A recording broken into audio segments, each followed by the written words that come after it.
미국이 한국을 대놓고 조롱했습니다. 한국산 무기요? 하하하. 장담컨대 한 발도 못 막을 겁니다. 지난 수십 년간 중동의 방산 시장을 독점해온 미국. 하지만 미국은 쏟아지는 이란의 미사일 앞에서 매뉴얼을 핑계로 도망쳤고, 이대로 가면 중동의 사막이 쑥대밭으로 변하는 건 시간 문제였습니다. 하지만 바로 그때 대한민국이 움직였습니다. 천궁2를 실은 한국의 수송기가 아부다비에 도착했고 48시간 동안 이란의 미사일 90%를 요격하는 데 성공했죠. 압도적인 요격률에 아랍에미리트는 경악했고 천궁2 10대를 더 사겠다며 현장에서 선입금까지 끝내버렸습니다. 도대체 무슨 일이 벌어진 걸까요? 전 세계 방산 업계 판도를 바꾼 한국산 비밀무기의 위력, 지금 시작합니다. 국장님, 방어 모드를 해제하면 안 됩니다. 외곽에 민간인이 3만 명입니다. 말단 조작원 자이드가 벌떡 일어나 소리쳤습니다. 미군 파견단장 리처드는 눈 하나 감지 않았어요. 태블릿 화면을 들이밀며 입을 열었죠. 잔여 탄약 5% 미만. VIP 방어구역 외에는 매뉴얼상 지원 불가. 리처드가 콘솔의 투명 커버를 닫아버렸습니다. 스탠바이. 대기 모드를 뜻하는 영문이 화면에 떴어요. 방어 포기 선언이나 다름없었죠. 저는 만수르 알 맘루크, 아랍에미리트 방공사령부 작전국장으로 22년을 복무한 군인입니다. 영국 샌더스트를 졸업한 날부터 이제 무기를 맹신했어요. 패트리어트 앞에서 다른 나라 장비는 장난감이라고 웃었던 사람이 바로 접니다. 그런데 그 최강의 무기가 스스로 항복을 선언한 겁니다. 리처드의 손이 제 어깨를 밀쳤어요. 통제 콘솔 앞으로 뛰어들어 수동 요격 버튼에 손을 뻗던 참이었습니다. 리처드가 바인더를 펼쳐 제 얼굴 앞에 들이밀었죠. 미 국방부 긴급 철수 매뉴얼 J132조. 요격 잔여량이 5% 미만일 경우 VIP 구역 외 모든 방어 자산을 회수한다. 활자가 또렷했습니다. 리처드의 목소리는 더 또렷했어요. 국장, 감정적으로 굴지 마십시오. 이건 계약 조건입니다. 계약이라는 단어가 벙커 안에 메아리 쳤습니다. 2천억 디르함을 쏟아부은 대가가 고작 종이 쪽지 한 장이었습니까? 리처드는 이미 등을 돌리고 있었어요. 태블릿을 접어 가방에 넣는 손놀림이 능숙했습니다. 저 인간은 이런 상황에 익숙한 겁니다. 방어가 뚫리면 짐을 싸는 것. 그게 미국의 매뉴얼이었어요. 그 순간 벙커 전체가 흔들렸습니다. 천장에서 콘크리트 가루가 비처럼 쏟아졌어요. 병사 하나가 레이더 콘솔에 매달리며 비명을 질렀죠. 경보음이 한 단계 올라갔습니다. 적색. 최고 등급이었어요. 이란이 쏘아 올린 자폭 드론 200여 기가 페르시아만을 넘어 우리 영공에 진입한 겁니다. 레이더 화면이 시뻘건 점들로 뒤덮였어요. 사막 지열에서 올라오는 노이즈까지 겹치면서 화면 자체가 하얗게 번졌습니다. 진짜 표적이 몇 개인지, 어느 것이 허상인지 구분이 불가능했죠. 패트리어트가 멀쩡할 때도 이 노이즈 문제는 골칫거리였는데 시스템이 대기 모드에 들어간 지금은 아예 답이 없었어요.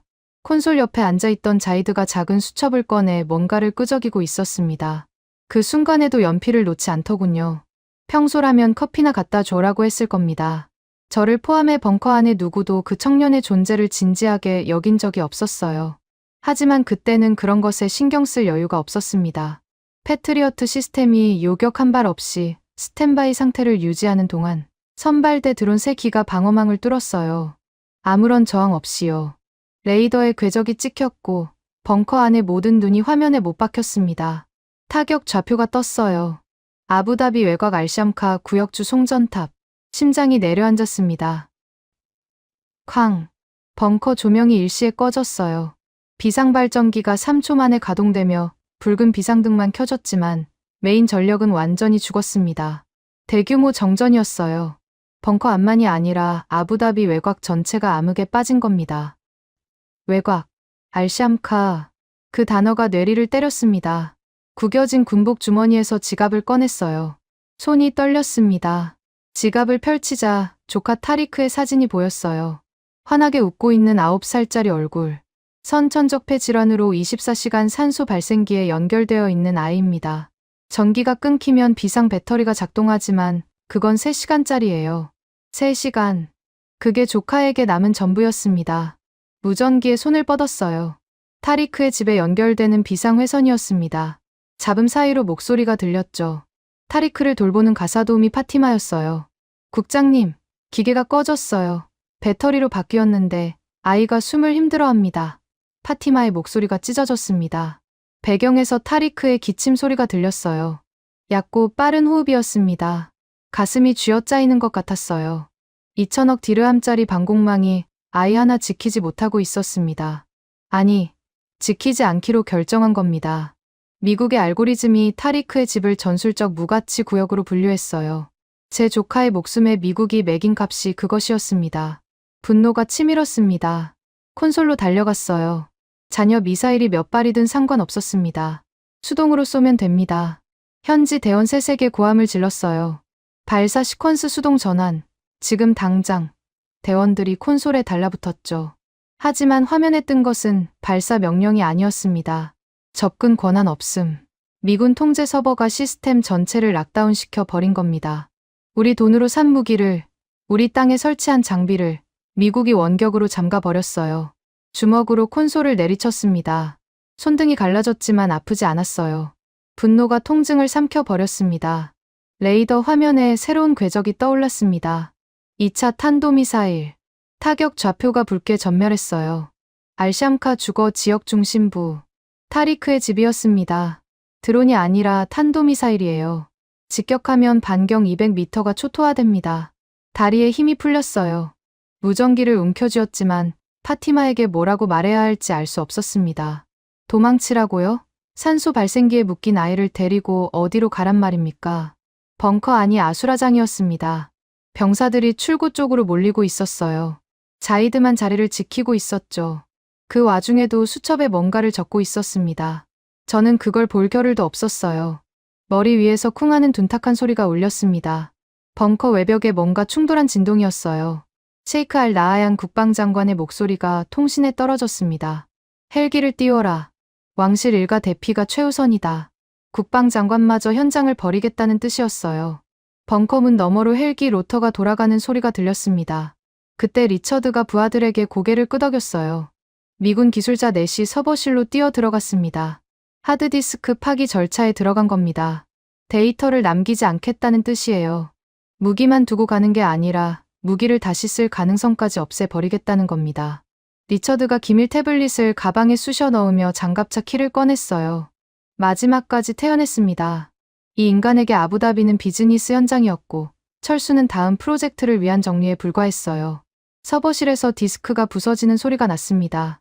고음의 금속 마찰음이었어요. 22년간 쌓아올린 방공 데이터가 사라지고 있었습니다. 무전기에서는 타리크의 숨소리가 점점 가늘어지고 있었어요. 콘솔 화면에는 접근 권한 없음이 떠 있었고 레이더에는 탄도미사일의 붉은 궤적이 타리크의 집을 향해 내려꽂히고 있었습니다. 지갑 속 사진을 엄지로 문질렀어요. 타리크의 웃는 얼굴이 비상등 불빛에 붉게 물들어 있었습니다.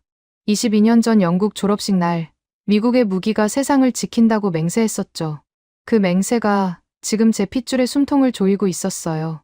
돈으로 산 철옹성은 무너졌고 돈을 받은 자들은 짐을 싸고 있었습니다. 벙커 바닥에 무릎을 꿇었어요.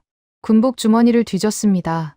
손끝에 닿은 것은 모서리가 접힌 낡은 명함 한 장이었어요.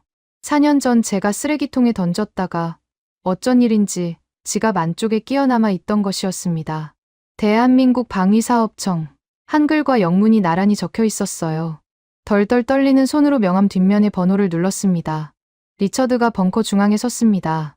태블릿을 한 손에 들고 주변을 둘러보는 눈빛이 차가웠어요.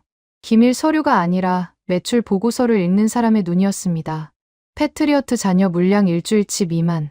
사드 요격탄 재고 제로. 방어선 붕괴를 공식 보고합니다. 태블릿을 접는 손놀림에 망설임이 없었어요.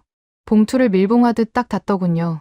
붕괴라는 단어가 벙커 안 40여 명의 귀를 때렸습니다. 하지만 리처드의 입에서 나온 그 단어는 절망이 아니라 행정 처리에 가까웠어요. 끝났으니 정리하겠다는 뜻이었습니다. 리처드가 고개를 돌려 휘하 기술진에게 손짓했습니다. 기다렸다는 듯이 미군 기술자 20여 명이 일사불란하게 움직이기 시작했어요. 서버실 문이 열리고 콘솔 패널이 뜯겼습니다. 하드디스크를 분리하는 금속음이 벙커 안에 울려 퍼졌어요. 드라이버 돌아가는 소리, 케이블 뽑히는 소리, 데이터가 사라지는 소리. 그 소리들이 전부 같은 말을 하고 있었습니다. 우리는 떠난다. 당신들은 알아서 하라. 참을 수 없었어요. 리처드의 멱살을 움켜쥐었습니다. 양복 옷깃이 제 소나귀에서 구겨졌어요. 이럴 수 없습니다. 계약서에 방어 보증이 명시되어 있소. 목소리가 갈라졌습니다. 리처드는 눈 하나 깜짝하지 않았어요. 제 손을 내려다보더니 바인더를 다시 펼쳤습니다. 미 국방부 긴급 철수 매뉴얼 제232조. 두 번째로 들이미는 거였어요. 국장, 이건 계약 위반이 아닙니다. 계약 조건에 따른 정상 절차예요. 리처드가 제 손가락을 하나씩 떼어냈습니다. 마치 서류에 붙은 클립을 빼는 것처럼요. 굴욕이었습니다. 22년 동안 이 나라 하늘을 지켰다는 사람이 양복 입은 비즈니스맨의 손가락 힘에 밀려나고 있었어요. 리처드가 벙커 출구 쪽으로 걸어갔습니다. 그때 통신병이 소리쳤어요. 프랑스 라팔 편대 접근 중. 지원 전투기 4기입니다. 벙커 안에 미세한 기대가 퍼졌습니다. 프랑스였어요. 긴급 요격 지원을 요청한 지 6시간 만에 라팔 전투기가 페르시아만 상공에 나타난 겁니다. 레이더에 4개의 아군 표식이 떴어요. 푸른색 점이었습니다. 붉은색으로 가득한 화면에서 처음 보는 푸른빛이었죠. 병사 하나가 자기도 모르게 박수를 쳤어요. 하지만 3분도 채 되지 않았습니다. 통신병의 얼굴이 하얗게 질렸어요. 라팔 편대, 기수 선회, 귀환합니다. 모래 폭풍이었어요. 샤말이 페르시아만에서 불어올려 시야를 완전히 틀어막은 겁니다. 라팔의 최첨단 열화상 장비로도 사막 모래 속 드론 궤적을 잡을 수 없었어요. 4개의 푸른 점이 화면에서 사라졌습니다. 아까 박수를 쳤던 병사가 헬멧을 벗어 바닥에 내동댕이 쳤어요. 그 소리만이 벙커 안에 침묵을 깼습니다. 프랑스 대사관에서 드론 제머 차량을 보내왔다는 보고가 들어온 건 그 직후였어요. 전파 방해기였습니다. 이란 드론의 통신을 교란시킬 수 있는 장비였죠. 벙커 CCTV에 제머 차량이 기지 정문을 통과하는 게 보였어요. 활주로를 가로질러 달려오고 있었습니다. 300m, 200m, 100m. 그 차량이 벙커 앞 50m 지점에서 멈추더니 엔진 덕트에서 검은 연기가 솟았어요. 과부하였습니다. 사막의 열기와 모래가 엔진을 태워버린 겁니다. 프랑스의 두 번째 카드도 도착하자마자 쓰러졌어요. 이번에는 아무도 헬멧을 던지지 않았습니다. 던질 힘조차 남아있지 않았어요. 알-나하얀 국방장관이 위성전화를 움켜쥐었습니다. 백악관 직통 회선이었어요. 장관의 손에는 아직 황금 시계가 채워져 있었고 최고급 칸두라는 구김 하나 없었습니다. 하지만 목소리는 달랐어요. 통화가 연결되자 장관이 입을 열었습니다. 추가 패트리어트 미사일 긴급 수송을 요청합니다. 금액은 문제 삼지 않겠습니다. 말끝이 떨렸어요. 오일머니의 상징인 이 사람이 돈이 아닌 것으로 무릎을 꿇고 있었습니다. 백악관의 대답은 짧았어요. 확전 방지. 현 시점에서 추가 무기 수송은 불가하다. 외교적 언어로 포장했지만 뜻은 간단했습니다. 알아서 하라는 거였어요. 장관이 전화기를 내려놓지 않았습니다. 2천억 디르함 위에 5천억을 더 얹겠소. 미사일 500발만 보내시오. 목소리에 자존심 따위는 남아있지 않았어요. 돈으로 평화를 살 수 있다고 믿었던 사람이 돈의 한계를 처음 마주한 순간이었습니다. 리처드가 출구 앞에서 발걸음을 멈추고 뒤를 돌아보며 한마디를 던졌어요.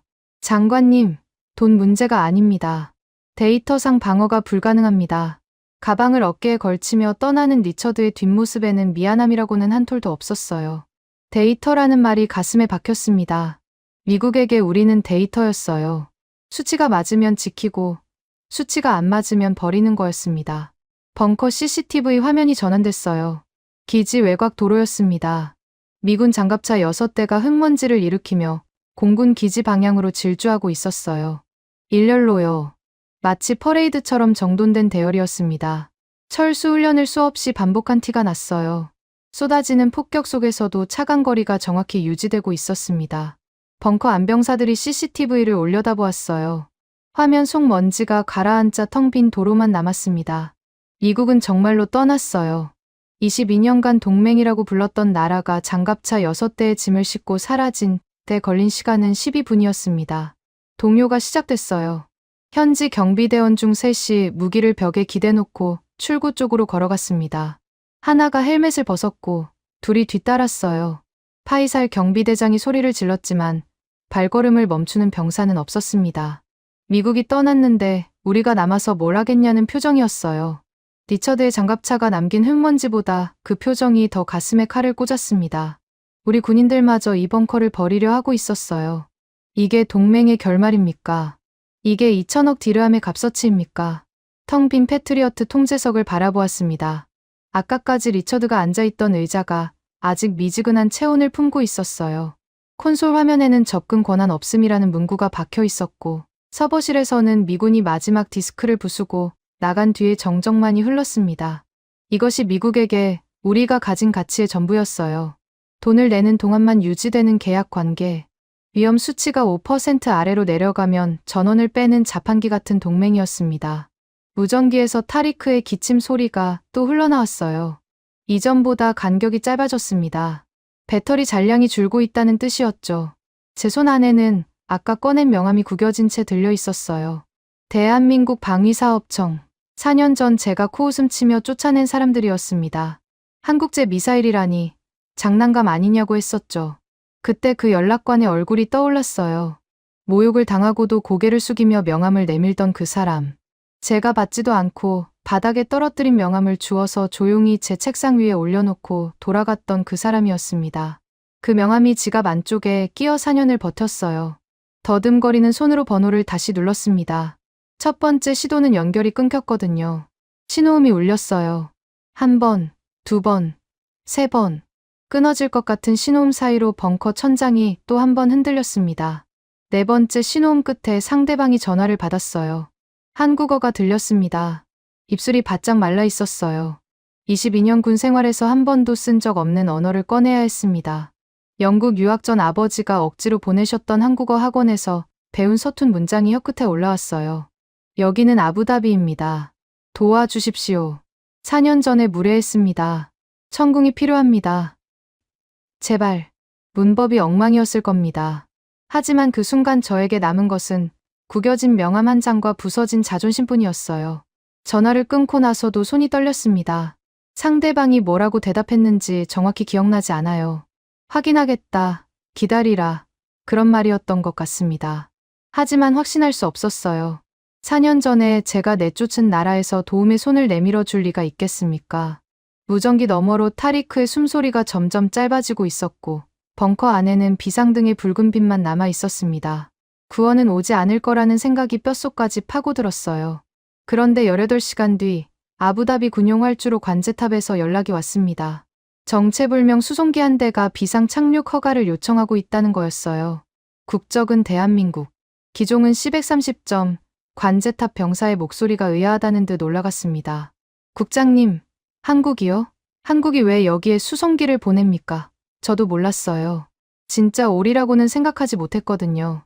모래 폭풍이 활주로를 덮고 있었고 이란의 드론이 아직 상공을 배회하고 있었습니다.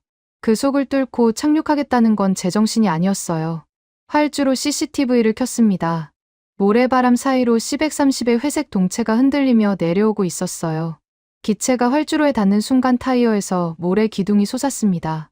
착륙이 아니라 충돌에 가까웠어요. 기체가 멈추고 후방 적재함이 열리자 저는 화면에 얼굴을 바짝 들이밀었습니다. 나올 것으로 예상한 건 중무장 특수부대였어요. 최소 20-30명은 되는 완전 군장 병력이었죠. 사막에서 전쟁을 치르려면 그 정도는 와야 하니까요. 적재함에서 내린 것은 5명이었습니다. 달랑 5. 군복이 아니었어요. 구겨진 작업복 차림이었습니다. 맨 앞에 선 사람은 50대 후반쯤 되어 보였는데 회사 마크가 반쯤 지워진 빛바랜 점퍼를 입고 있었어요. 머리카락에 모래가 내려앉았고 손톱에는 기름때가 끼어 있었습니다. 그 뒤로 헝클어진 머리에 뿔테 안경을 쓴 젊은 사람, 떡 벌어진 체격의 중년 남자, 그리고 통역으로 보이는 사람 하나가 서 있었어요. 마지막 한 명은 구형 노트북 2대를 양팔에 껴안고 비탈을 내려오다 발을 헛디뎠습니다. 노트북을 떨어뜨리지 않으려고 안간힘을 쓰며 모래 위에 엎어졌어요. 그게 대한민국이 보내준 구원의 전부였습니다. 벙커 입구에서 그들을 맞았어요. 맨 앞에 남자가 다가왔습니다. 통역이 옆에 섰어요. 그가 입을 열었는데 경상도 억양이 묵직하게 깔렸습니다. 통역이 옮겼어요. 천궁 체계종합 책임자 강철민입니다. 발사대가 어디 있습니까? 인사도 악수도 없었어요. 브리핑을 요청하지도 않았습니다. 이 사람이 처음 내뱉은 말이 발사대 위치였어요. 당황스러웠습니다. 아니, 솔직히 말하면 화가 났어요. 이 상황의 심각성을 이해는 하고 온 겁니까? 고작 5명의 노트북 몇 대로 뭘 하겠다는 겁니까? 뒤에서 코웃음이 들렸습니다. 리처드였어요. 철수 장갑차를 기다리며 벙커 출입구에 기대서 있던 리처드가 한국팀을 위아래로 훑어보더니 팔짱을 꼈습니다. 저 인원으로 하루 만에 장비를 세팅한다고? 자살행위군. 영어였지만 통역을 거칠 필요 없을 만큼 뜻이 선명했어요. 강철민이라는 사람은 리처드를 쳐다보지도 않았습니다. 마치 바람 소리를 무시하듯 고개를 돌려 벙커 내부를 살폈어요. 그 무시가 리처드의 코웃음보다 더 날카로웠습니다. 알 라하얀 국방장관도 그 자리에 있었어요. 한국팀 5명을 본 장관의 표정이 굳었습니다. 황금 시계 찬 손목을 들어 저를 가리켰어요. 만수르, 이게 자네가 불러들인 지원인가? 목소리에 실망이 칼날처럼 서 있었습니다. 5명이라니. 미군 20명이 못한 걸 5명이 한다는 건가? 장관의 혀차는 소리가 벙커에 울렸어요. 대답할 말이 없었습니다. 저도 같은 생각이었으니까요. 그때 강철민이 통역에게 뭔가를 말했습니다. 통역이 제게 다가와 전했어요. 현지 인력 3명만 붙여달랍니다. 브리핑은 필요 없고 발사대 케이블 연결부터 하겠답니다. 브리핑을 생략하겠다는 말에 눈을 의심했어요. 아니, 귀를요. 이 벙커의 방공 체계가 어떤 상태인지, 이란의 공격 패턴이 어떤지, 레이더 노이즈가 얼마나 심한지 파악도 않고 작업을 시작하겠다고요? 무모함을 넘어 무지에 가까운 태도 아닙니까? 하지만 거절할 처지가 아니었어요. 자이드와 경비대원 2를 배정했습니다. 강철민이 점퍼 주머니에서 스패너를 꺼냈어요. 언제부터 들고 있었는지 모르겠습니다. 공항에서부터 쥐고 왔나 싶을 정도로 자연스러운 손놀림이었어요. 말없이 벙커 밖으로 걸어 나갔습니다. 발사대 방향이었어요. 모래 폭풍이 불고 있었고 기온은 45도를 넘기고 있었습니다. 방독 마스크도 쓰지 않았어요. 체격이 좋은 중년 남자가 뒤따랐고 뿔테 안경 쓴 젊은 사람은 노트북을 아는 채 벙커 안에 남았습니다. 그 젊은 사람이 콘솔 옆에 쪼그려 앉더니 노트북을 열었어요. 구형이었습니다. 겉면에 스티커가 덕지덕지 붙어 있었고 모서리가 까져 있었어요. 그걸 천국 레이더 서버 포트에 직접 꽂았습니다. 키워드를 두드리기 시작했는데 그 속도가 기관총 쏘는 것 같았어요. 농담이 아닙니다. 벙커 안에서 유일하게 살아있는 소리가 그 자판 소리였어요. 30초쯤 지났을까 노트북 화면에 뭔가가 떠올랐습니다. 숫자와 좌표가 빼곡한 표였어요. 자이드가 옆에서 그 화면을 보고 있었습니다. 자이드의 눈이 커졌어요. 이건 미군 시스템이 놓친 드론 궤적입니다. 자이드가 저를 돌아보며 말했어요. 목소리가 떨리고 있었습니다. 뿔테 안경의 젊은 사람, 나중에 안 이름이 박동호였는데 그가 노트북 하나로 미군 패트리어트가 이틀 동안 잡아내지 못한 미세 드론 궤적 50개를 단번에 화면에 띄워낸 겁니다. 레이더가 죽어있는데 어떻게 가능했냐고요. 천궁의 다기능 레이더가 수동 모드에서도 잡아둔 로그 데이터를 박동호가 노트북으로 직접 끌어낸 거였어요. 미군은 자기들 시스템이 꺼지면 데이터도 함께 사라진다고 생각했겠지만 천궁의 설계는 달랐던 겁니다. 화면에 50개의 궤적선이 펼쳐졌습니다. 이란 드론의 침투 경로가 낱낱이 드러났어요. 어디서 날아와서 어느 고도로 진입하고 어떤 패턴으로 회피 기동을 하는지까지 전부 보였습니다. 패트리어트가 살아있을 때도 우리는 이 정보를 갖고 있지 못했어요. 미군 시스템은 VIP 구역 바깥의 데이터를 수집조차 하지 않았거든요. 그런데 구형 노트북 한 대가 그 사각지대를 통째로 뒤집어 놓은 겁니다. 리처드가 출구 앞에서 그 화면을 보았어요. 발걸음이 멈추었습니다. 태블릿을 꺼내 뭔가를 확인하더니 이내 고개를 저었어요. 장갑차 쪽으로 돌아서며 뒤도 돌아보지 않았습니다. 하지만 그 순간 리처드의 발걸음이 아까보다 빨라진 걸 저는 놓치지 않았어요. 여유롭게 걸어 나가던 사람이 종종 걸음을 치고 있었습니다. 도망이었어요. 데이터의 사람이 데이터에 패배한 순간이었습니다. 알 라하얀 장관이 제 옆으로 왔어요. 아까와는 표정이 달랐습니다. 화면을 보는 눈이 흔들리고 있었어요. 만수르, 저 사람들이 대체 뭘 한 건가? 장관의 목소리에 처음으로 경의가 섞여 있었습니다. 저도 몰랐어요. 대답할 수 없었습니다. 확실한 것은 한 가지뿐이었어요. 작업복을 입은 5명이 도착한 지 30분 만에 이 벙커 안의 공기가 바뀌었다는 겁니다. 비상등의 붉은 빛은 여전했지만 자판 소리 사이사이로 뭔가가 숨쉬기 시작했어요. 절망 속에 금이 간 거였습니다. 아주 가느다란 금이요. 그것이 희망이라고 부를 수 있는 것인지는 아직 알 수 없었어요. 박동호가 띄워낸 드론 궤적 50개는 희망이었습니다. 하지만 희망은 오래가지 않았어요.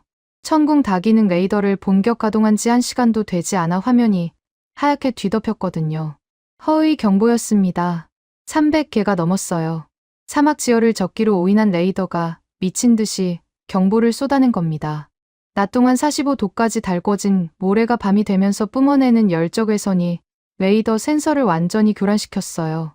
화면 위의 붉은 점이 진짜 미사일인지 사막 바닥에서 올라온 허상인지 구분이 불가능했습니다. 패트리어트도 이 노이즈 때문에 골머리를 앓았었죠. 미군은 20년 넘게 중동에 주둔하면서도 이 문제를 완벽하게 해결하지 못했어요. 그런데 방금 도착한 한국 시스템이 해결할 수 있겠습니까? 박동호가 안경을 벗고 눈을 비볐습니다. 30분째 자판을 두드리다 처음으로 손을 멈춘 거였어요. 화면을 노려보는 눈에 초점이 흐려지고 있었습니다.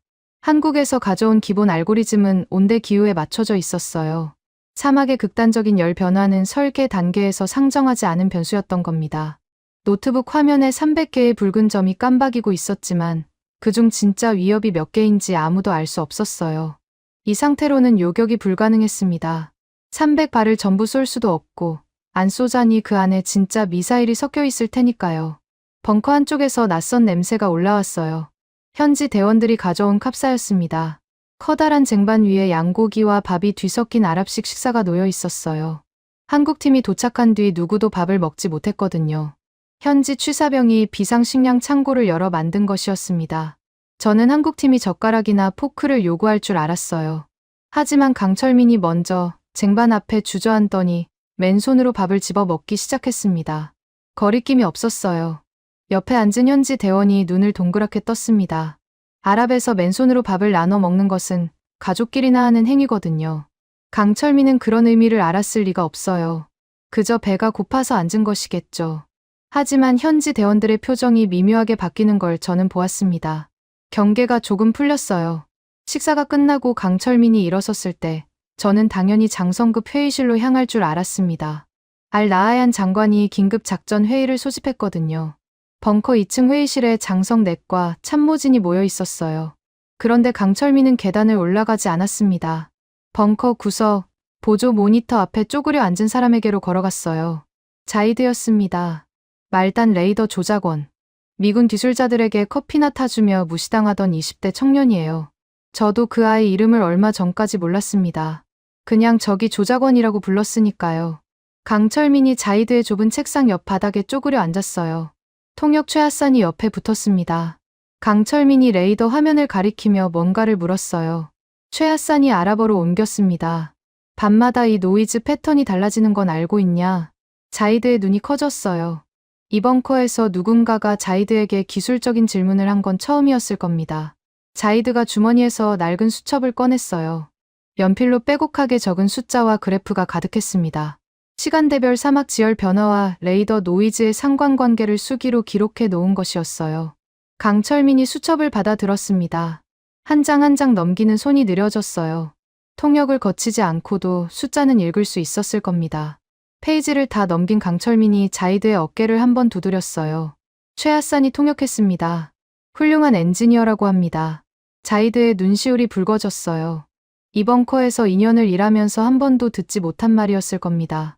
미군 기술자들은 자이드를 커피 심부름꾼으로밖에 보지 않았어요. 장성들은 이름조차 몰랐죠. 그런데 방금 도착한 한국 사람이 그 아이의 낡은 수첩을 보물처럼 다루고 있었습니다. 강철민이 수첩을 들고 박동호에게로 갔어요. 수첩을 펼쳐 보여주며 몇 마디를 나눴습니다. 박동호의 표정이 바뀌었어요. 안경을 치켜 올리더니 수첩을 콘솔 옆에 펼쳐놓고 자판을 두드리기 시작했습니다. 아까보다 더 빠른 속도였어요. 자이드의 수기 데이터를 천궁 교전 알고리즘에 이식하는 작업이었습니다. 첨단 계측기가 아니라 연필로 적은 숫자가 수십억짜리 시스템의 사각지대를 메우고 있었어요. 새벽 2시에서 4시 사이 지열이 급격히 떨어지며 노이즈 패턴이 바뀐다는 자이드의 기록이 핵심이었습니다. 미군은 이 시간대를 그냥 포기했었어요. 노이즈가 너무 심해서 감시 자체를 중단했거든요.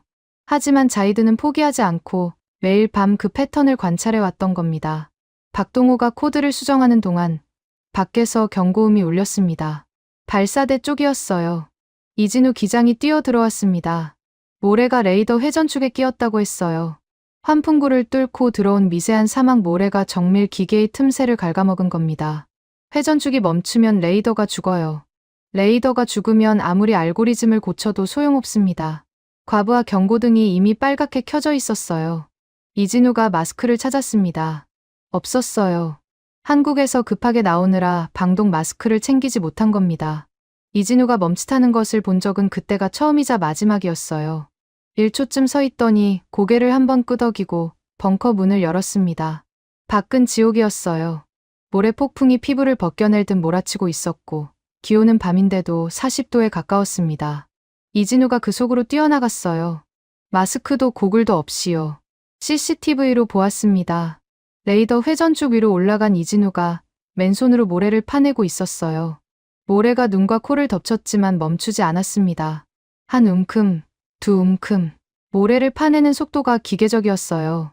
감정이 없는 것처럼 보였지만 그건 감정을 접어둔 거였을 겁니다. 회전축에 모래를 치운 뒤에도 문제는 끝나지 않았어요. 레이더 기반부의 온도가 너무 높았습니다. 냉각수가 부족했어요. 이 사막 한가운데서 냉각수를 구할 방법은 없었습니다. 이진우가 벙커로 돌아오더니 자기 배낭에서 물통을 꺼냈어요. 하루 배급량이었습니다. 사막에서 물 한 병은 생명이에요. 이진우가 그 물을 발전기 냉각구에 들이부었습니다. 한 방울도 남기지 않았어요. 옆에 있던 현지 대원이 소리를 질렀습니다. 알아보였지만 뜻은 알 수 있었어요. 미쳤냐는 거였죠. 이진우는 대답하지 않았습니다. 빈 물통을 바닥에 내려놓고 다시 발사대 쪽으로 걸어갔어요. CCTV로 그 장면을 보고 있었습니다. 의자에서 몸이 일어났어요. 스스로 일어선 건지 아닌지 기억이 나지 않습니다. 다리가 먼저 움직였어요. 취사 창고에서 수건과 물을 집어 들었습니다. 벙커 문을 열고 모래 폭풍 속으로 나갔어요. 22년간 사령관석을 지켰던 사람이 처음으로 현장으로 뛰어간 겁니다. 이진우 기장이 발사대 아래에 앉아 있었어요. 눈이 벌겋게 충혈되어 있었고 손등의 피부가 모래에 벗겨져 피가 배어 있었습니다. 제가 수건을 내밀자 이진우가 고개를 들었어요. 놀란 표정이었습니다. 작전국장이 직접 나올 줄은 몰랐겠죠. 저도 몰랐어요. 왜 나왔는지. 다만 앉아있을 수가 없었습니다. 남의 나라 기계를 살리려고 자기 물까지 쏟아붓는 사람 앞에서 그 나라의 군인이 의자에 앉아 모니터만 보고 있을 수는 없었어요. 수건으로 이진우의 얼굴에 붙은 모래를 닦아 주었습니다. 물을 건넸어요. 이진우가 물을 받아 한 모금 마시고는 나머지를 다시 발전기에 부으려 했습니다. 제가 그 손을 잡았어요. 마시라는 뜻으로 고개를 저었습니다. 이진우가 잠깐 저를 보더니 물을 마셨어요. 말은 통하지 않았지만 그 순간 무언가가 전달됐습니다. 벙커로 돌아왔을 때 박동호가 자판에서 손을 떼고 있었습니다. 화면이 바뀌어 있었어요. 300개의 노이즈가 사라지고 선명한 점 둘이 남아 있었습니다. 10km 밖에서 접근 중인 이란 스텔스 드론 2기였어요. 자이드의 수기 데이터를 이식한 알고리즘이 사막 지열의 허위 신호를 걸러낸 겁니다. 300개의 가짜 속에서 진짜 둘을 골라낸 거였어요. 벙커 안이 조용해졌습니다. 모두가 화면을 보고 있었어요. 아까까지 하얗게 죽어있던 레이더가 숨을 쉬고 있었습니다. 자이드가 수첩을 가슴에 끌어안고 서 있었어요. 그 낡은 수첩이 수백억짜리 장비가 해내지 못한 일을 해낸 겁니다. 벙커 구석에서 누군가의 숨소리가 들렸어요. 울음을 참는 소리였습니다. 누구인지는 확인하지 않았어요. 아마 저였을 수도 있습니다. 새벽 4시였습니다. 자이드의 데이터를 이식한 알고리즘이 스텔스 드론 2기를 잡아낸 뒤 벙커 안에는 긴장 속에서도 미세한 안도가 깔려 있었어요. 박동호가 모니터 앞에서 코드를 다듬고 있었고 이진우 기장은 발사대 냉각 상태를 점검하러 다시 밖으로 나갔습니다. 강철민 수석은 벙커 구석에서 통역관 최하상과 현지 대원들의 교대 일정을 조율하고 있었어요. 사막의 새벽은 고요했습니다. 폭격이 잠시 멈춘 거였어요. 이란이 다음 공격을 준비하는 시간이었죠. 저는 그 고요가 반갑지 않았습니다. 폭풍 전의 정적이라는 걸 22년간 이 벙커에서 일한 사람이라면 본능으로 알아요. 레이더 화면이 먼저 감지했습니다. 동쪽 해상에서 다수의 발사 여론이 동시에 포착됐어요. 하나가 아니었습니다. 둘도 아니었어요. 박동호가 자판을 멈추고 화면에 얼굴을 들이밀었습니다. 최하산이 숫자를 읽었어요. 200. 200기입니다. 벙커 안에 공기가 얼어붙었습니다. 이란이 역대 최대 규모의 드론을 동시에 쏘아 올린 겁니다. 200기가 편대를 이루어 페르시아만을 넘어오고 있었어요. 그중 상당수의 궤적이 아부다비 외곽, 타리크가 있는 주거 지역을 향하고 있었습니다. 무전기를 잡았어요. 파티마의 목소리를 들어야 했습니다. 주파수를 맞추자 잡음 사이로 타리크의 기침 소리가 먼저 들렸어요. 배터리 잔량을 물었습니다. 파티마가 숫자를 읽었어요. 23%. 3시간짜리 비상 배터리의 4분의 1도 남지 않은 거였습니다. 타리크의 숨소리가 아까보다 더 얕았어요. 간격이 불규칙했습니다. 아이의 폐가 버텨내는 한계에 가까워지고 있었어요. 그때 벙커 전체가 암전됐습니다. 비상등마저 꺼졌어요. 완벽한 어둠이었습니다. 3초, 5초, 7초. 아무것도 보이지 않았어요. 누군가의 비명이 울렸고 장비가 바닥에 떨어지는 소리가 났습니다. 이란의 전파 교란 공격이었어요. 단순한 폭격이 아니라 전자전이었습니다. 강력한 교란 전파가 벙커의 전력 계통을 통째로 마비시킨 겁니다.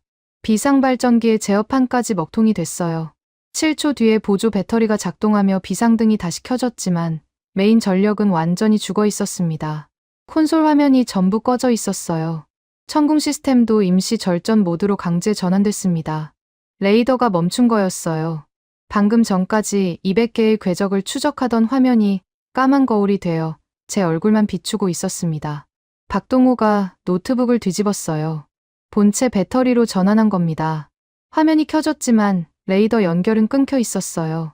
천궁의 중앙 서버가 절전 모드에 들어갔기 때문이었습니다. 서버를 깨우려면 메인 전력이 필요했고 메인 전력은 돌아올 기미가 없었어요. 박동호가 안경을 벗고 눈을 감았습니다. 3초쯤이었어요. 다시 눈을 뜨고 자판을 두드리기 시작했습니다. 뭔가를 시도하고 있었지만 노트북 배터리 잔량은 42%를 찍고 있었어요. 시간이 없었습니다. 위성전화가 울린 건 그 직후였습니다. 강철민 수석이 받았어요. 한국에서 온 통화였습니다. 합동통제소 김 국장이었어요. 벙커 안이 조용해서 위성전화의 스피커 소리가 벽에 부딪혀 울렸습니다. 전부 들렸어요. 한국어였지만 최하산이 실시간으로 속삭이듯 통역했습니다. 강 수석, 거긴 이미 틀렸어. 전력도 끊기고 레이더도 죽었다며. 천궁이 실전에서 뚫리는 모습이 생중계되면 향후 수출길 다 막혀. K방산의 미래가 달린 문제야. 당장 대사관 차량에 타라. 김 국장의 목소리는 다급하면서도 단호했어요. 아기가 아니라 계산이었습니다. 천궁이 이 사막에서 실패하면 한국 방위산업 전체가 타격을 입는다는 논리였어요. 빠져나와서 실패를 최소화하라는 뜻이었습니다. 미군의 철수 매뉴얼과 논리의 구조가 같았어요. 수치가 안 맞으면 손절하라는 거였습니다. 강철민이 위성전화를 귀에 대고 서 있었습니다. 대답하지 않았어요. 김 국장의 목소리가 계속 흘렀습니다. 1시간이야. 1시간 안에 대사관 장갑차가 도착한다. 전원 탑승해. 이건 명령이야. 명령이라는 단어가 벙커 안에 떨어졌습니다. 한국팀 전원이 강철민을 보고 있었어요. 박동호는 자판 위에 손을 얹은 채 멈춰 있었고 이진우 기장은 밖에서 돌아와 벙커 문 앞에 서 있었습니다. 그때 벙커 구석에서 리처드의 목소리가 들렸어요. 아직 떠나지 않았던 겁니다. 마지막 장갑차를 기다리고 있었던 모양이에요. 리처드가 팔짱을 끼며 한국팀을 바라보았습니다. 빨리 도망쳐라. 저 고철 덩어리들. 사막 태양의 하루면 전부 녹아내릴 거다. 영어가 벙커 벽에 부딪혀 올렸어요. 통역이 필요 없었습니다. 조롱의 톤은 만국 공통이니까요. 리처드의 입꼬리가 올라가 있었어요.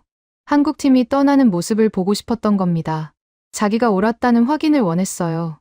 제가 강철민 앞으로 갔습니다. 눈물을 참아야 했어요. 이 사람들은 제가 4년 전에 내쫓은 나라에서 왔습니다. 그런데도 모래 폭풍을 맞으며 맨손으로 레이더를 고쳤고 마실 물을 기계에 부었어요. 충분했습니다. 이 이상은 요구할 자격이 제게 없었어요. 최하산에게 말했습니다. 통역해 주십시오. 당신들은 충분히 했다고. 개죽음 당하지 말고 고국으로 돌아가라고. 최하산이 한국어로 옮겼어요. 강철민이 저를 봤습니다. 기름때 낀 손으로 위성전화를 쥐고 있었어요. 표정이 읽히지 않았습니다. 화도 슬픔도 아닌 뭔가를 결정한 사람의 얼굴이었어요. 강철민이 최하산에게 한마디를 했습니다. 최하산이 제게 돌아서며 통역했어요. 기계는 포기해도 생명은 포기 못합니다. 12글자였어요. 아랍어로 옮기면 더 짧았습니다. 하지만 그 문장이 벙커 안의 공기를 바꿔놓았어요. 리처드의 조롱이, 김 국장의 명령이, 제 눈물이 전부 그 한마디 앞에서 멈추었습니다. 타리크의 얼굴이 떠올랐어요. 산소호흡기를 낀 채 창밖을 보고 있을 9살짜리 아이. 강철민이라는 사람은 그 아이의 이름도 얼굴도 모를 겁니다. 하지만 어딘가에 숨이 꺼져가는 생명이 있다는 건 알고 있었어요. 그것만으로 충분했던 겁니다. 강철민이 위성전화를 내려다보았습니다. 김 국장의 목소리가 아직 흘러나오고 있었어요. 강철민이 전화기 뒷면을 열었습니다. 배터리를 빼내더니 바닥에 놓았어요. 구두발로 밟았습니다. 2번. 배터리 케이스가 갈라지며 기판이 드러났어요. 한 번 더 밟자 완전히 부서졌습니다. 명령을 받을 수단을 스스로 없앤 겁니다. 벙커 안의 모든 시선이 강철민의 발끝에 꽂혀 있었어요. 부서진 배터리 조각이 바닥에 흩어졌습니다. 강철민이 벙커 출입문으로 걸어갔어요. 문을 닫았습니다. 잠금 레버를 돌렸어요. 철컹 소리가 났습니다. 벙커 문이 내부에서 강제 폐쇄된 겁니다. 밖에서는 열 수 없어요. 강철민이 돌아서며 한국팀 전원을 보았습니다. 한마디를 했어요. 최하산이 통역했습니다. 우리가 만든 무기는 우리가 증명한다. 이진우 기장이 고개를 끄덕였어요. 박동호는 이미 자판을 두드리고 있었습니다. 배터리 42%짜리 노트북으로 천궁 서버의 수동 재부팅 코드를 입력하기 시작한 거였어요. 리처드의 얼굴이 창백해졌습니다. 벙커 문이 잠겼으니 자기도 못 나가는 거였어요. 리처드가 문 쪽으로 뛰었지만 잠금 레버가 꿈쩍도 하지 않았습니다. 강철민을 돌아보며 소리쳤어요. 미쳤군. 여기 있으면 전부 죽어. 강철민은 대답하지 않았습니다. 이미 박동우 옆에 쪼그려 앉아 노트북 화면을 들여다보고 있었어요. 리처드의 존재가 시야에 들어오지 않는 것처럼 보였습니다. 최하산이 위성전화 한 대를 더 들고 있었어요. 한국 대사관에서 지급한 비상회선이었습니다. 벨이 울렸어요. 대사관 직원이었습니다. 철수 차량 도착 시간을 알리는 통화였죠. 최하산이 전화를 받더니 갑자기 목소리를 높였어요. 한국어와 아랍어가 뒤섞인 고함이 벙커에 울렸습니다. 이 양반들 지금 사흘 밤낮을 물 한 모금 못 마시고 남의 나라 애 살리겠다고 남은 거요. 징계 때리든 말든 맘대로 하시오. 전화기를 벽에 내리꽂을 듯 쥐어짜며 쌍욕을 섞어 일갈했어요. 통역관이 아니라 사람이 터져 나온 거였습니다. 최하산의 눈이 충혈되어 있었어요. 이 사람도 사흘째 잠을 자지 못한 거였습니다. 전화가 끊겼어요. 벙커 안에 자판 두드리는 소리만 남았습니다. 박동호의 손가락이 멈추지 않았어요. 노트북 배터리 잔량이 38%로 떨어져 있었습니다. 화면에 코드줄이 빼곡하게 올라가고 있었어요.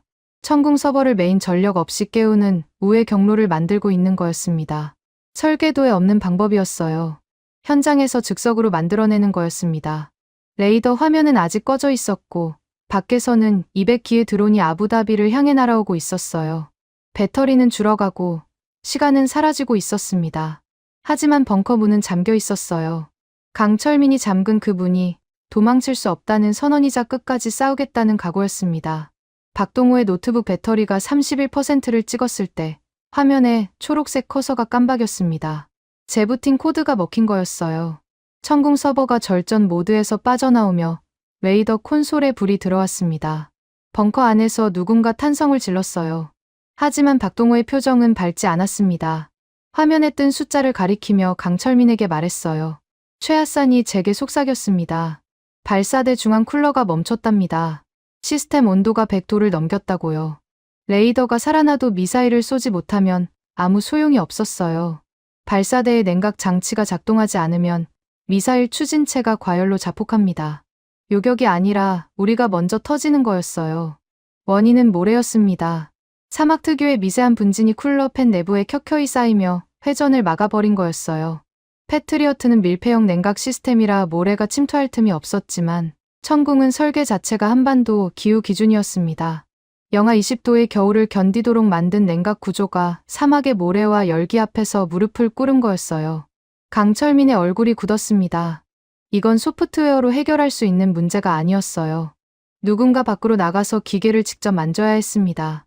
이진우 기장이 먼저 움직였어요. 벙커 장비함에서 방염 장갑을 꺼냈습니다. 한 켤레밖에 없었어요. 장갑을 끼며 벙커 문 잠금 레버를 돌렸습니다. 강철민이 고개를 끄덕였어요. 문이 열리자 사막 열기가 벽처럼 밀려 들어왔습니다. 밤인데도 지열이 빠지지 않아 공기 자체가 뜨거웠어요. 이진우가 뛰어나갔습니다. 방염복은 없었어요. 작업복 위에 방염 장갑 한 켤레가 전부였습니다. CCTV를 켰어요. 발사대가 화면에 잡혔습니다. 천궁 발사관 8기가 사막 하늘을 향해 비스듬히 서 있었고 그 중앙에 냉각 파이프가 시뻘겋게 달아올라 있었어요. 열기가 공기를 일렁이게 만들고 있었습니다. 아지랑이가 파이프를 감싸고 있었어요. 이진우가 발사대 구조물을 타고 올라갔습니다. 난간도 사다리도 없는 구조물이었어요. 발판으로 쓸 수 있는 건 케이블 트레이뿐이었습니다. 케이블 위에 발을 딛고 몸을 끌어올리는 동작이 거칠었지만 정확했어요. 수십 년간 기계를 올라타온 사람의 몸이었습니다. 냉각 밸브에 손이 닿았어요. 방염 장갑 너머로도 열기가 전해졌을 겁니다. 이진우가 밸브 손잡이를 잡고 돌렸어요. 움직이지 않았습니다. 모래가 나사산에 끼어 고착된 거였어요. 두 손으로 잡고 온몸에 무게를 실었습니다. 그래도 움직이지 않았어요. CCTV 화면 속 이진우의 팔이 부들부들 떨리고 있었습니다. 방염 장갑 한쪽 끝에서 연기 같은 것이 피어올랐어요. 장갑이 녹기 시작한 거였습니다. 100도가 넘는 금속 파이프를 맨장갑으로 부여잡고 있으니 당연한 결과였죠. 이진우가 장갑을 벗었습니다. 왼손이었어요. 녹아붙은 장갑을 이빨로 물어뜯어 벗기더니 맨손으로 밸브를 잡았어요. 살이 타는 냄새가 CCTV에서는 전해지지 않았지만 이진우의 입이 벌어지는 걸 보았습니다. 소리를 지른 거였어요. 그 상태로 밸브를 돌렸습니다. 한 바퀴, 밸브가 반 바퀴쯤 돌아갔어요. 모래가 빠지며 끼익하는 소리가 났을 겁니다. 한 바퀴 더, 밸브가 완전히 열렸어요. 과열된 냉각수가 파이프 밖으로 분출되며 하얀 증기가 솟았습니다. 이진우가 증기를 맞으며 발사대에서 미끄러져 내려왔어요. 모래 위에 주저앉았습니다. 왼손을 가슴에 끌어안고 있었어요. 벙커 안에서 그 장면을 지켜보는 사람은 저만이 아니었습니다. 파이살 경비대장이 CCTV 화면 앞에 서 있었어요. 리처드가 떠나기 전 함께 도망치려다 남은 사람이었습니다. 도망칠 타이밍을 재고 있었을 거예요. 하지만 화면 속 이진우의 모습에 눈이 꽂혀 있었습니다. 자기 나라 군인도 아닌 사람이 100도짜리 파이프를 맨손으로 잡고 비명을 삼키는 모습. 파이살의 입술이 떨렸어요. 뒤에서 경비대원 3명이 출구 쪽으로 걸어가고 있었습니다. 도망치려는 거였죠. 파이살이 돌아섰습니다. 3명의 멱살을 한꺼번에 움켜쥘 수는 없었어요. 가장 앞에 선 병사의 방탄조끼 끈을 잡아당기며 소리쳤습니다. 알라께서 지켜보신다. 이방인도 우리를 위해 피 흘리는데 도망가겠다는 거냐. 파이살의 고함이 벙커 벽을 때렸어요. 뒤에 두 병사가 멈칫했습니다. 파이살이 이어서 외쳤어요. 전원 얼음물 들고 발사대로 뛰어라. 얼음물이라는 말에 병사들이 서로 얼굴을 보았습니다. 기지 안에 얼음물이 어디 있겠습니까? 전력이 끊긴 마당에요. 하지만 파이살이 먼저 식당 쪽으로 뛰었어요. 비상발전기로 돌아가던 제빙기에 얼음이 남아 있었거든요. 녹기 시작한 얼음을 급수통에 쓸어 담았습니다. 병사 하나가 따라왔어요. 그 다음 하나가 더요. 도망치려던 3명이 전부 급수통을 들고 발사대로 뛰어나갔습니다. 밖에서 벌어지는 일이 CCTV에 찍혔어요. 파이살의 부하들이 얼음물을 발사대 냉각 파이프에 끼얹고 있었습니다. 이진우가 모래 위에 앉은 채 왼손에 물을 부어주는 병사를 멍하니 바라보고 있었어요. 말이 통하지 않았을 겁니다. 하지만 얼음물의 차가움은 통역이 필요 없었겠죠. 그때 벙커 출입구에서 낯선 발소리가 울렸습니다. 군화 소리가 아니었어요. 고급 구두 소리였습니다. 고개를 돌렸어요. 알-나하얀 국방장관이 벙커 계단을 내려오고 있었습니다. 칸두라가 아니었어요. 방탄복을 입고 있었습니다. 최고급 전통 의상 대신 까만 방탄복에 헬멧까지 쓴 모습은 처음 보았어요. 황금 시계가 없었습니다. 손목이 비어 있었어요. 장관이 제 앞에 섰습니다. 만수르. 장관의 목소리가 달랐어요. 명령하는 톤이 아니었습니다. 내 차에 냉각수가 있다. 아니, 내 차만이 아니라 주차장에 있는 모든 차에 냉각수가 있어. 무슨 뜻인지 바로 알아들었습니다. 장관의 최고급 SUV 3대가 기지 주차장에 있었어요. 벤틀리, 롤스로이스, 메르세데스. 대당 20만 디르함이 넘는 차량이었습니다. 라디에이터 냉각수를 뽑으면 엔진이 망가져요. 장관이 그걸 모를 리 없었습니다. 전부 뽑아서 쓰라. 장관이 파이사를 보며 말했어요. 파이살이 경례를 붙이고 뛰어나갔습니다. 주차장에서 소리가 들렸어요. 렌치로 라디에이터 캡을 여는 금속음이었습니다. 20만 디르함짜리 엔진에서 냉각수가 양동이에 쏟아져 내렸어요. 한 대, 두 대, 세 대. 파이살의 병사들이 양동이를 릴레이로 전달해 발사대까지 날랐습니다. 거기서 그치지 않았어요. 주차장에 있는 군용 차량과 민간 차량 가리지 않고 에어컨 냉매와 냉각수를 전부 뜯어내기 시작했습니다. 차량 5대, 10대, 20대. 기지 안에 모든 차가 냉각수를 내놓았어요. 이진우 기장이 화상 입은 손을 옷자락에 감싼 채 일어섰습니다. 병사들이 가져온 냉각수를 발사대 파이프에 연결하는 작업을 지휘하기 시작했어요. 한국어와 아랍어가 뒤섞였지만 손짓이면 충분했습니다. 파이프 여기, 밸브 저기, 호스 연결. 이진우가 가리키면 병사들이 뛰었어요. 차량에서 뜯어낸 호스를 천궁 발사대, 냉각 시스템에 임시로 연결하는 거였습니다. 매뉴얼에 없는 작업이었어요. 현장에서 즉석으로 만들어내는 응급수술이었습니다. 벙커 안에서는 자이드가 레이더 안테나 쪽으로 뛰어나갔어요. 박동호가 알려준 각도 수치를 적은 메모지를 한 손에 쥐고 있었습니다.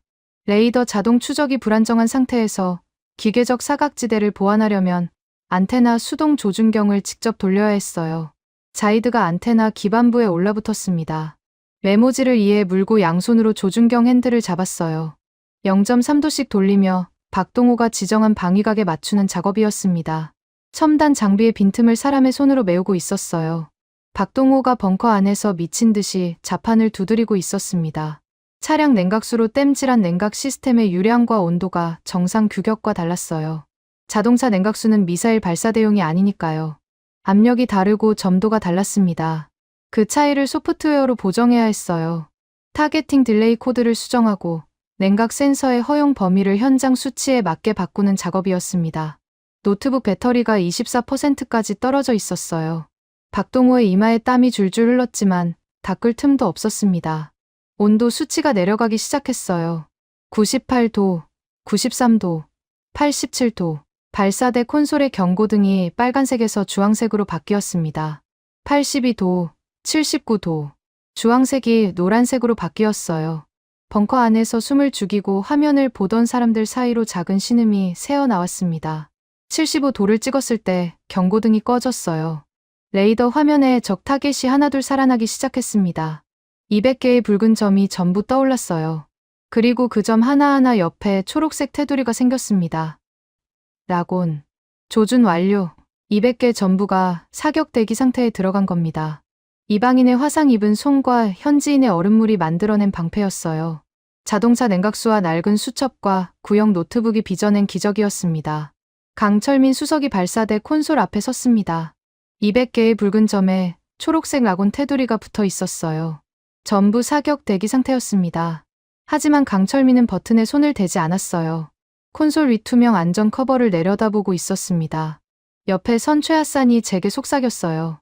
발사 순서를 계산하고 있답니다. 200개를 동시에 쏠 수는 없었거든요. 미사일 재고가 한정되어 있었고 발사대 과열 문제도 여전했습니다. 한 발씩 쏘는 정석 매뉴얼대로라면 200기의 드론을 전부 잡기엔 시간이 턱없이 모자랐어요. 강철민이 박동호를 불렀습니다. 몇 마디를 나눴어요. 박동호가 고개를 저었습니다. 강철민이 다시 말했어요. 박동호가 또 고개를 저었습니다. 세 번째 강철민이 손가락으로 천장을 가리켰어요. 무슨 뜻인지 몰랐습니다. 최하산이 귀를 기울이더니 제게 돌아섰어요. 표정이 묘했습니다. 사막 열상승 기류를 역이용해서 20발을 동시에 쏘겠답니다. 뭐라고요? 20발 동시 발사라니. 천궁 운용 매뉴얼에 그런 항목은 없습니다. 패트리어트도, 사드도, 세계 어떤 방공 체계도 그런 전술을 쓰지 않아요. 미사일끼리 궤적이 간섭하면 공중에서 충돌할 수 있거든요. 박동호가 고개를 저은 이유를 알겠더군요. 미친 짓이었습니다. 하지만 강철민이 가리킨 건 천장이 아니라 하늘이었어요. 밤사이 식은 사막 지표면과 아직 열기가 남아있는 상층, 대기 사이에서 발생하는 강력한 상승 기류. 미사일이 올라가면서 그 기류를 타면 궤적 간 간격이 벌어진다는 계산이었습니다. 사막이 만들어낸 바람을 미사일의 안전거리로 쓰겠다는 거였어요. 패트리어트가 20년 동안 골칫거리로 여기던 사막의 열 변수를 한국 엔지니어는 무기로 뒤집으려 하고 있었습니다. 박동호가 네 번째로 고개를 끄덕였어요. 자판을 두드리기 시작했습니다. 발사 시퀀스를 20발 동시로 재설정하는 코드였어요. 기존 알고리즘을 뜯어고치는 수준이 아니라 새로 쓰는 것에 가까웠습니다. 노트북 배터리가 19%를 가리키고 있었어요. 박동호의 손가락이 더 빨라졌습니다. 시간과 배터리를 동시에 쫓고 있었어요. 화면에 코드 줄이 올라갈 때마다 배터리 숫자가 한 칸씩 줄었습니다. 17, 15, 13. 박동호가 마지막 엔터를 쳤을 때 배터리는 11%였어요. 강철민이 콘솔 앞으로 돌아왔습니다. 투명 안전 커버에 손을 올렸어요. 커버를 들어 올리는 게 아니라 주먹으로 내리쳤습니다. 아크릴이 갈라지며 발사 버튼이 드러났어요. 붉은색 버튼이었습니다. 강철민이 벙커 안을 한번 둘러보았어요. 만수르, 자이드, 파이살, 알-라하얀 장관, 그리고 벙커 구석에 웅크린 리처드까지. 모든 시선이 강철민의 손에 꽂혀 있었습니다. 전탄 발사. 강철민의 목소리가 벙커를 울렸어요. 최하산의 통역이 필요 없었습니다. 강철민이 버튼을 강타했어요. 손바닥 전체로 내리쳤습니다. 벙커 전체가 흔들렸어요. 바닥이 아니라 공기가 먼저 떨렸습니다. 벽을 통해 전해지는 발사음이 심장을 두드렸어요. 한 발이 아니었습니다. 동시에 수십 발이 치솟는 소리였어요. 굉음이 연속으로 이어졌습니다. 쿵, 쿵쿵쿵. 기관총을 쏘는 것 같은 연속 발사음이 벙커 천장을 타고 울렸어요. CCTV를 켰습니다. 발사대 8기에서 미사일이 동시에 솟아오르고 있었어요. 불기둥이 사막 밤하늘을 갈랐습니다. 하나가 아니라 20개의 불기둥이 부채꼴로 퍼져나갔어요. 사막의 열상승 기류를 타고 궤적이 벌어지며 하늘을 뒤덮었습니다. 마치 거대한 손이 하늘을 움켜쥐는 것 같았어요. 레이더 화면을 보았습니다.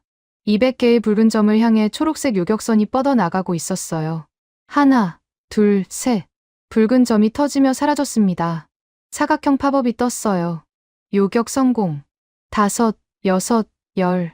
붉은 점이 초록으로 바뀌는 속도가 점점 빨라졌습니다. 자이드의 수기 데이터를 이식한 알고리즘이 모래 폭풍의 노이즈를 완벽하게 걸러내고 있었어요.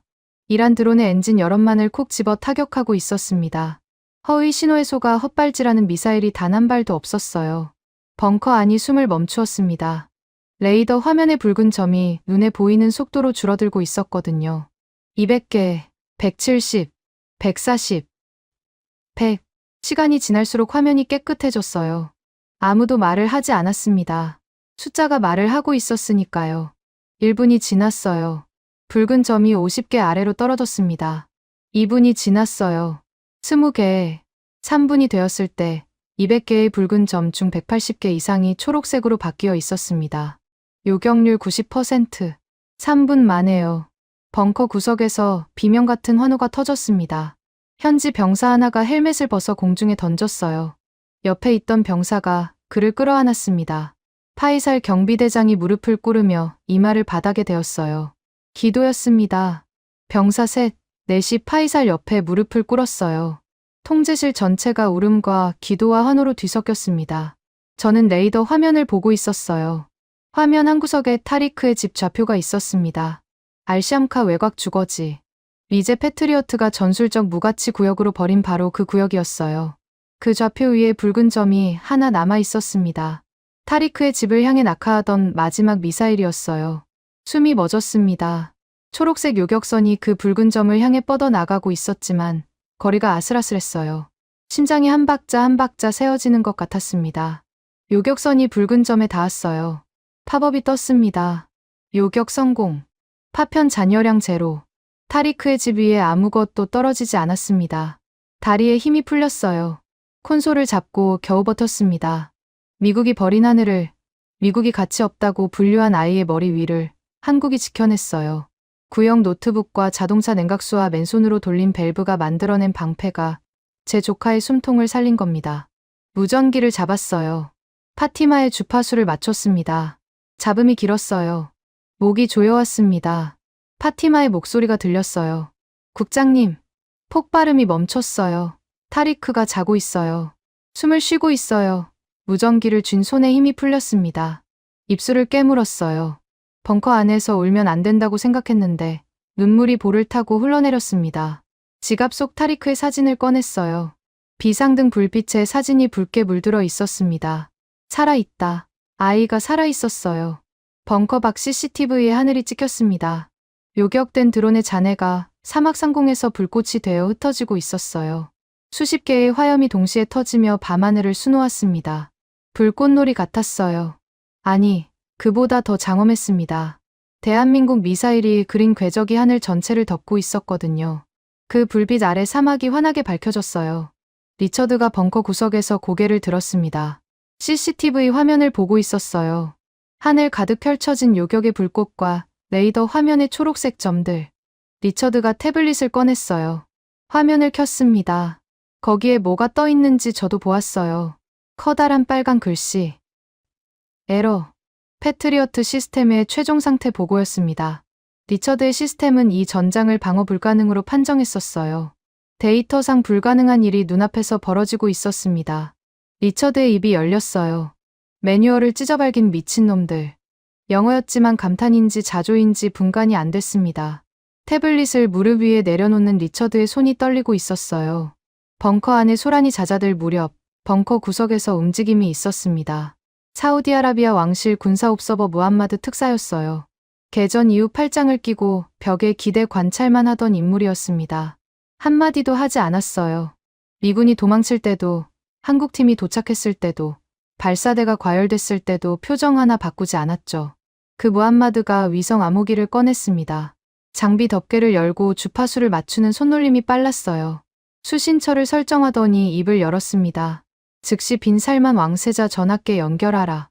목소리가 낮았지만 벙커 안에 선명하게 울렸어요. 이어서 한마디를 더 했습니다.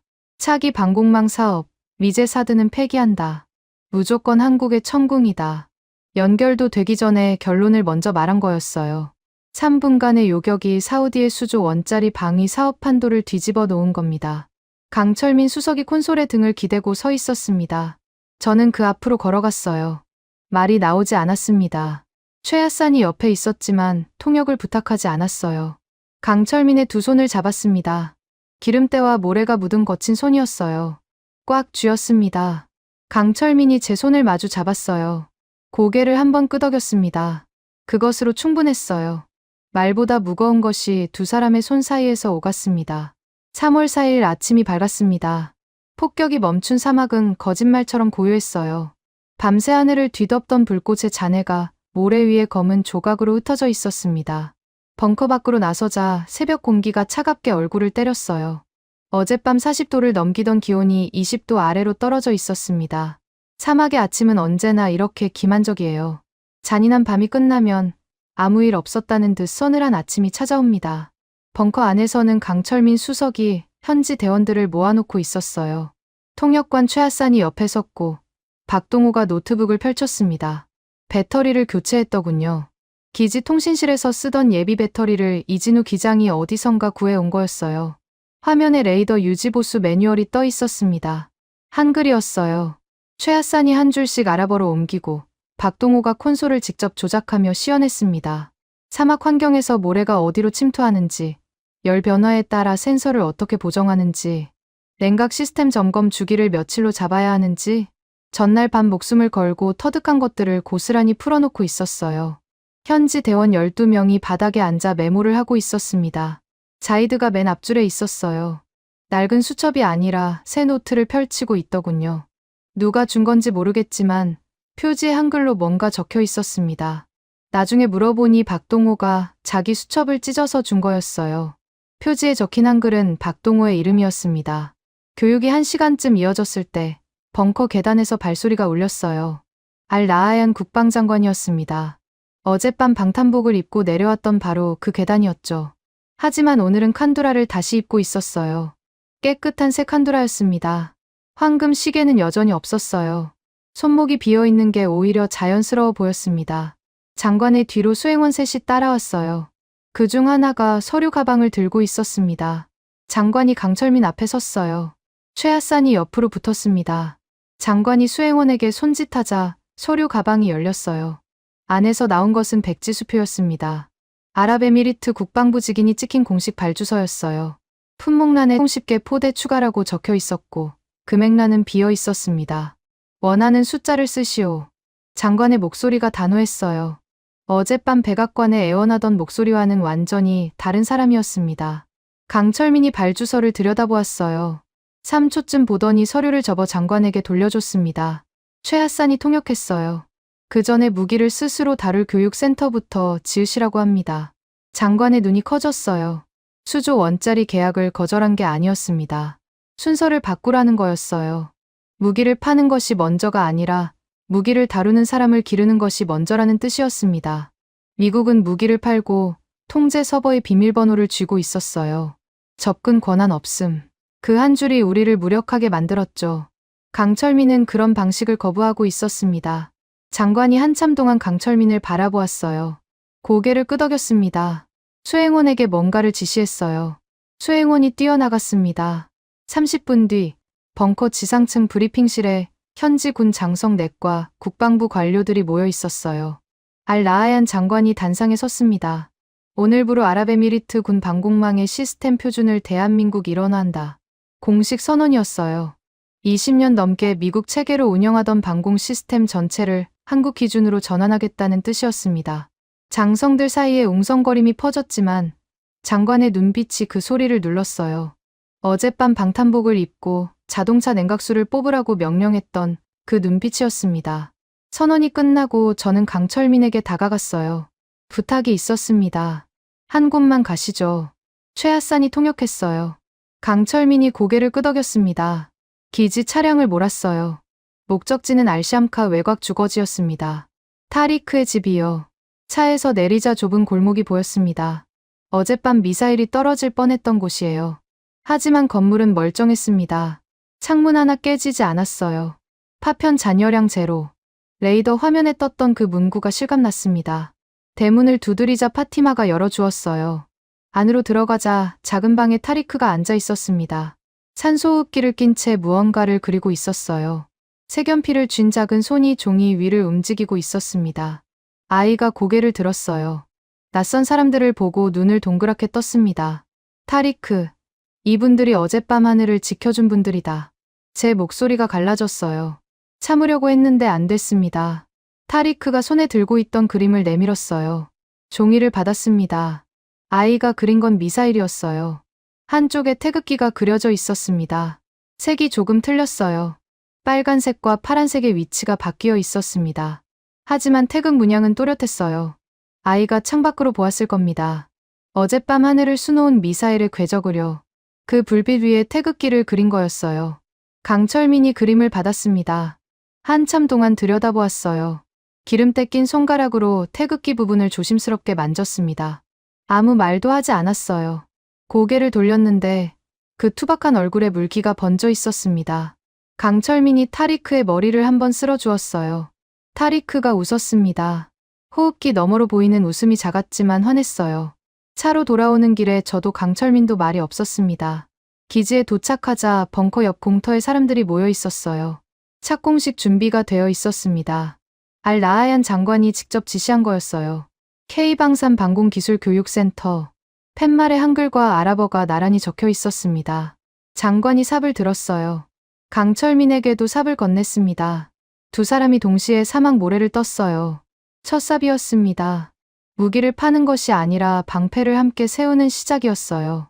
착공식이 끝나고 한쪽에서 누군가 제 팔을 잡았어요. 돌아보니 자이드였습니다. 손에 책자를 들고 있었어요. 한글과 아랍어가 섞인 수제 매뉴얼이었습니다. 박동호가 밤새 만들어서 넘긴 거였어요. 자이드가 책자를 가슴에 안으며 말했습니다. 제가 아랍에미리트 방공학교 1기 교관으로 임명됐습니다. 자이드의 눈이 빛나고 있었어요. 커피나 타주던 말단 조작원이 이제 다음 세대의 방패를 물려줄 교관이 된 겁니다. 강철민이 인정한 그 낡은 수첩이 씨앗이었어요. 기지 입구에서 리처드의 짐을 실은 차량이 빠져나가는 게 보였습니다. 현지 대원 누구도 배웅하지 않았어요. 리처드가 탄 차가 먼지를 일으키며 사라졌습니다. 20년간 이 사막에 무기를 팔고 데이터를 들이밀던 나라의 마지막 장면이 흙먼지였어요. 오후에 한국 정부와 아랍에미리트 국방부가 방위산업전 주기 프레임워크 양해각서를 체결했습니다. 단순 무기 구매가 아닌 공동 연구, 기술 이전, 인력 양성을 포괄하는 협약이었어요. 무기를 팔고 떠나는 것이 아니라 함께 만들고 함께 지키겠다는 약속이었습니다. 해가 기울 무렵 기지 활주로에 C-130 수송기가 대기하고 있었어요. 사우디아라비아에서 긴급 호출이 왔다고 했습니다. 강철민 수석팀이 짐을 챙기고 있었어요. 활주로까지 배웅을 나갔습니다. 자이드가 옆에 있었어요. 강철민이 수송기 트랩 앞에 섰습니다. 저를 돌아보았어요. 말은 없었습니다. 4년 전 제가 내쫓았던 나라의 사람이 제 조카의 목숨을 살리고 제 나라의 하늘을 되찾아주고 떠나고 있었어요. 가슴이 먹먹했습니다. 강철민이 거수경례를 올렸어요. 투박한 손이 이마 옆에 붙었습니다. 기름때가 여전했어요. 저도 경례를 올렸습니다. 자이드도요. 활주로에 선 세 사람의 거수 경례를 받으며 강철민이 트랩을 올라갔습니다. 수송기 후방 적재함이 닫혔어요. 엔진 소리가 울렸습니다. C-130이 활주로를 달리기 시작했어요. 모래먼지가 일었습니다. 기체가 떠올랐어요. 사막 하늘로 올라가는 수송기를 바라보았습니다. 어젯밤 천국 미사일이 그렸던 바로 그 하늘이었어요. 경례를 내리지 못했습니다. 수송기가 점이 될 때까지 손을 이마에 붙이고 서 있었어요. 옆에서 자이드의 숨소리가 들렸습니다. 울고 있었어요. 저도 울고 있었습니다. 점퍼 주머니에 타리크가 그려준 태극기 그림이 접혀 있었어요. 강철민이 돌려준 겁니다. 제게 주라고요. 그 그림의 태극기 색은 여전히 틀려 있었지만 이 사막에서 가장 정확한 태극기였습니다. 지금까지 여러분의 영원한 말동무, 감동을 더하다 였습니다. 세계를 놀라게 한 대한민국. 다음 영상에서도 계속됩니다.